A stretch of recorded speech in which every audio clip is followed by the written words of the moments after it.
Hello YouTube family, welcome back to my channel and happy Dasera all family. So म चाहिँ आज चाहिँ दशहराको दिन चाहिँ एउटा ठुलो कनेन्डाको सबसे राम्रो मन्दिर गएको थिएर चाहिँ सानो सर्ट भिडियो बनाएर तपाईहरुलाई पनि देखाउँदैछु र कतिजना साथीहरु जानु भएको होला, नजाने साथीहरुलाई पनि देखाइदिएको र नजिकमा हुने साथीहरु पनि जान सक्नुहुन्छ। यो चाहिँ यति राम्रो मन्दिर रहेछ, आफै उपन्न भएको हैन, पत्थरको भित्र मन्दिर भएको हैन। अब कतिवटा उयो छ तपाईहरुलाई देखाइरहेको छु र तपाईहरुलाई कस्तो के लाग्छ प्लिज मेरो भिडियो हेरेर चाहिँ लाइक हैन, कमेन्ट, सब्स्क्राइब गरिदिनुस् होला हैन, सपोर्ट गरिदिनुस् होला।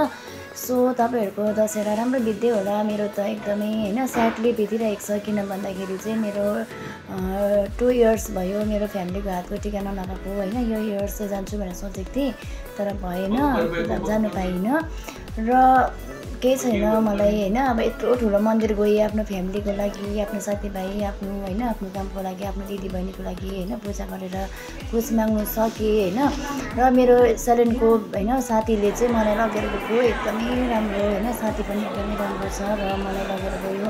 यो भन्दा पहिला पनि उले नै मन्दिर लगेर गएको थियो, त्यति बेलाको चाहिँ भिडियो बनाउन सकिनँ। सो आजको बनाएर देखाउँदैछु, तपाईहरुलाई कस्तो लागिरहेको छ प्लिज सपोर्ट गरिदिनुस् होला। Bye bye YouTube family, love you so much and love you.